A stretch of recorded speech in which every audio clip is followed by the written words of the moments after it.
Hey there, this is Keri with Idea Girl Media, and I am here live with you today. I promised you a social media Q&A and also some more fun. You know how no one wants to talk to you until you have something to do? That's my morning. So it is Friday, August 12th, 2016, and I am here in my formal dining room with all the groovy cool stuff that I inherited from my parents. But anyway, it's also vinyl record day. So for those of you who grew up in the 80s and always waited for the next cool album to be released, we celebrate those things today. So if you are joining in and have a few minutes, let me know what your favorite album is.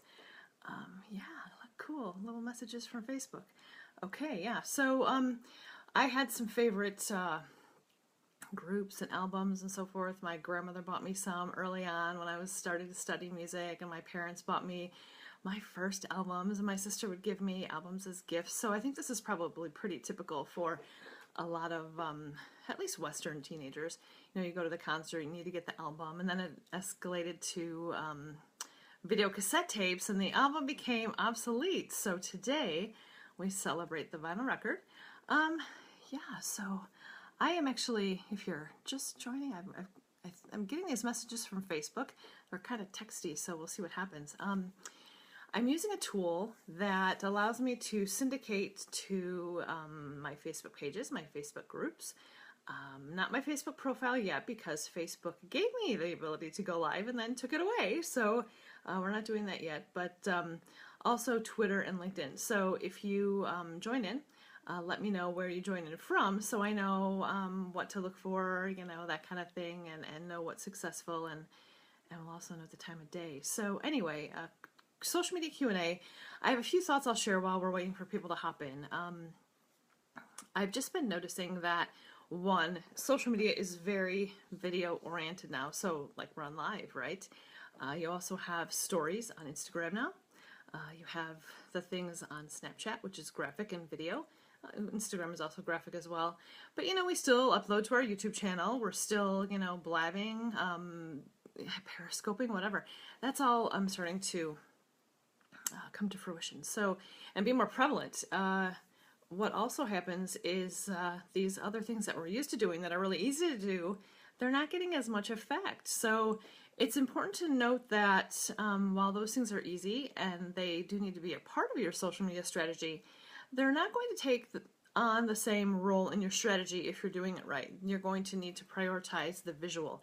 The graphic, of course, but the video, you're going to need to transition into those networks. So, you know, Snapchat's making some adjustments. Instagram just did. Facebook is all about the live video and uploading organically to the network. So I hope that you will take that opportunity to transition. Also, you know, I think that the way we learn is different now too. So where people would take extracurricular courses at a local library or a YMCA or even a school, which I think still happens, there's a tendency to stick with what we're already doing. And we take courses online now. And just yesterday I had a conversation where I'll be stepping in as a faculty department chair for digital marketing. I will make more of a formal announcement later, but I will be doing some online learning for people who want to learn digital marketing, social media marketing, and specifically at first, Facebook marketing. So I think we also need to think about how video plays a part of extending our brand and how we learn from the world too. I bet you've been in on a webinar. You've sat in on a webinar, you have learned, you've participated, you've networked through the webinar. And so I think that we'll see different forms of webinars, we'll see different forms, and we already are seeing that, we'll see different forms of accessible and digestible learning. So I just would hope that you would consider that in what you're doing. What I'm also noticing is, I'm sorry, I'm sweating to death. It's really, it's not that hot outside, but it's hot in here for some reason. But anyway, what I'm noticing also is people who have been developing their business and working on their brand, they are not as much stationary as we once were in our business. We went into a working situation and we stayed for 40 years. That was the tendency for a long time, for a few generations. And then it came to be that people were more mobile. They were moving to different parts of the country. Work assignments were for shorter periods of time. But I think now the social media has taken us to so many different ways of thinking, and it takes our attention, and we're kind of like ADD, digital ADD, that I find that entrepreneurs aren't sticking it out long enough with what they're trying to do. So, and what I mean by that is they're hopping in with an idea, they're putting it out for their business, and they're doing it, and they're either not testing, which leads them to be discouraged, or they're testing too many things at once, or they're just simply thinking that things can happen overnight in a couple weeks and giving up. And I think, it used to be that you go into business and, you're waiting 3 to 5 years before you see a profit. You have to be willing to invest the time. And I think that the online world makes it so that we can see results sooner, but we also need to make sure that we're testing appropriately, giving a fair amount of time to test, that we're not bobbling all around, not giving things a chance to work, because it seems like, and what I'm seeing is we'll just get to the point where we're almost ready to pop, we're almost ready to see results, and people are giving up. So they're putting in all this work, and they're putting all this steam, and they're getting tired, and they're being great entrepreneurs, but they're like, just before they see results, they stop the boat. And then they have to find a new ship to sail. And 1, that's tiring. 2, it's not results oriented. And 3, it's expensive. So what I would hope that you would learn from this conversation today when you view it is that you would research what good A/B testing is. If you have questions, give me a call, talk to me, whatever, message me on Facebook. But 2, that you would do your research. Research what your competitors are doing. Research what type of results you might see and when, and ask people. Send out surveys. Get focus groups. Of your friends online, or better yet, people that are in your niche or a complementary niche. But I just don't cut yourself short. That's what I hope that you would learn. Anyway, so I promised you also that we would play What's in My Shirt, and I don't have questions. I'm just wondering if Facebook has frozen or something. But anyway, it is Vinyl Record Day, and so I went ahead and I looked through my album collection, and I thought I would share a couple of my favorites from when I was younger with you. So this is one that I think was pretty popular. I had this album, Grease. Grease is the word. Anyway, it's one of those double album. There's 2 records, and it opens up like a book, and it's kind of like a souvenir, so that's really cool. That's one of them that I found, and I think that probably many of you have this album too, I hope. Anyway, can you believe I'm doing this without any coffee yet today? Holy cow. All right, so I also had the Bee Gees album. Who liked the Bee Gees? That was... Yay, hello! The Bee Gees, I had that album. I played it quite often when it was popular, and then of course Saturday Night Fever came out. But here's an 80s album. This was played a lot in my house. REO Speedwagon. If you had this album and you sang along and you went to the concert, the t-shirts, all that good stuff, REO Speedwagon was a favorite band of mine. And I didn't get to see them in concert when I was growing up. However, I did see them, I want to say 4 years ago now, at a fairgrounds in Wisconsin. I happened to be at a large event. I think it was a music festival of some kind, and they had REO Speedwagon playing in the main center ring, and I was able to kind of swoosh around to the outside of where they were sending people in and out, and there was a break in the barricades, and I was able to watch quite a lot of the concert without actually having to pay for a ticket. So, I mean, they eventually figured it out and said, okay, be on your way, but it was a fun little segment of REO Speedwagon, and they look totally different, but they still sound really great, so that was fun. And then also, I used to listen to this album a lot.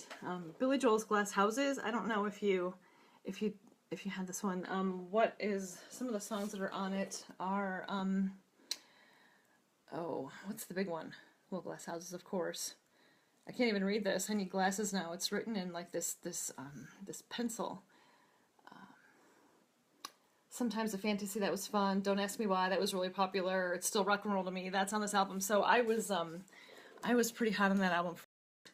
I'm out. There we go. All right. So I hope this is still live. I hope this is the big gem, the one that I think that you're really going to go wild over, especially if you're a girl or a woman. But this was my very first album, and I don't know if you had Sean Cassidy in your house, but I had this album, and then I had 2 of the centerfold posters. I was really hip to Sean Cassidy, and I had him on my wall all growing up.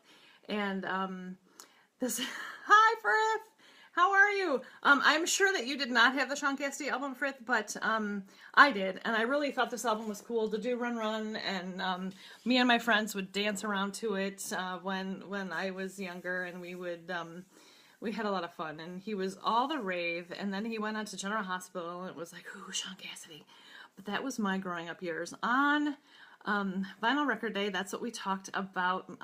So if you had any of these albums, please pipe in, let me know. I'd love to know what your favorite albums were when you were growing up. And if you have a social media question, of course, put it in the comments. I would love to see it and answer a question. Yay, glad to see you guys today. My Facebook is a little wonky this morning, so I don't know, I cut in there, but I hope I'm still with you. So anyway, I'll hang around. Oh, there we go. Okay, so nice. So if you have a question, let me know. Put it in the comments. Shout out. I will also keep this video on my page for a while. You can come and visit, and I'll put it out and syndicate it as well. So, you know, just because the video might be over soon does not mean our time is over. So it's always here. It's live because it's online. So anyway, I see Frith, and because my Facebook has been wonky, I'm not sure. There we go. Maggie, how are you? Yes, great. I'm glad you can still see me. I'm glad I can see you too. I'm here to answer your question if you have one. I went through my favorite albums. If you saw that, let me know what yours was. I had a few here, and oh wow, I'm here twice. That's really odd. Facebook is really especially fun today. All right, there we go.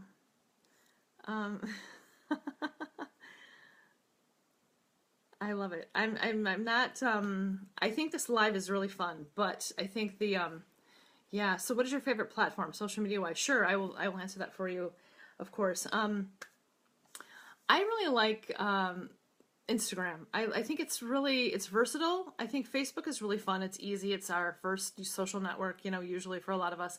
But I like Instagram because 1, it connects well with Facebook, but 2, it's graphic and easy to do. It's always in our back pocket in our phone, but it also allows video. And now with the stories option, it offers you, like, you can play around with that too. So I think that's pretty fun. I wasn't hip to Snapchat at all for a long time, but I really think their filters are fun. And if you looked at my promo for this segment today at all, you'll know that I use the Snapchat filters to promo. I put the purple hat on, the purple glasses, and all that good stuff. So that's my favorite. I think that every social network has a worth. So LinkedIn, you know, you're connecting for your business, you're putting your resume type information out there. That's very useful. I think that Twitter is a great relationship connector, and with the hashtags, I think it's news heavy. I think they really need to focus on the news, but I like Twitter for the connectability and the quick communication and the syndication of blog information. So that's why I like Twitter. But that used to be my favorite network for a long time, and then, you know, things changed. So I like Facebook. It's okay. I think it's they're demanding of your time, and so I'm kind of evaluating how I will interact with Facebook, you know, going forward, and what my strategy will be there, because we have all these other options. You know, there are things to do. So, and Maggie, if you want to type in there what your favorite network is, I would love to know. Anyway, okay. So, just to review, I also talked about things I'm noticing entrepreneurs doing in their A/B testing and time assigned to seeing a project lift off and be successful. I talked about God, what did I talk about? I haven't had coffee, so yeah, you're welcome. Sure. Uh, I honestly, this is the first morning I haven't had coffee, and I'm actually on video, so I think that I might have to give myself some kind of reward today for actually being like presentable and sociable without coffee. So I'm kidding around. I'm being humorous. But anyway, yeah. So Maggie, if you want to share your favorite network, please, I would love to know. I'm happy you're here with me. I'm expecting FedEx to arrive any moment now. Oh, there's the truck. Yay! This has been a long time coming. So, oh, awesome, awesome, awesome, awesome. Okay, yeah, good seeing some other signals from Facebook. I'm gonna have to get this. So, I think I love Facebook, but trying to beef up my Instagram, absolutely. And if you want to talk about that at some point soon, we can always Skype, or we can live when they have two-person. Hopefully that's soon. I haven't seen someone come up here yet. But also, I may do a webinar and talk about Facebook and Instagram and things like that coming up. Usually fall, I'll do some webinars, so I may do that, and we can talk about it. If you have a special request on what you want to know, let me know, and I might even customize the webinar to that. So I'm kind of quiet. I'm really excited about not missing this FedEx guy. I'm sorry, my attention is diverted now. And I also want, I have coffee in my special heart mug. I wish these were purple. Anyway, okay. Unless there's another question or you have another comment that you want to share, I'll give like another minute and then we'll close. I don't want to be, just rambling on. I want to be respectful of your time, of course, but I would entertain other questions. And if you want to be the one that gives me my next webinar topic, that would be awesome. Yeah. Okay. Good. Maggie, thanks for joining me. I'm going to run too. I'm going to make sure this FedEx guy does not lose my package in front of my house. But for now, thanks for joining me. I really am excited about how this went today, considering I had no coffee. And I will see you again live soon. All right. Take care. Bye-bye.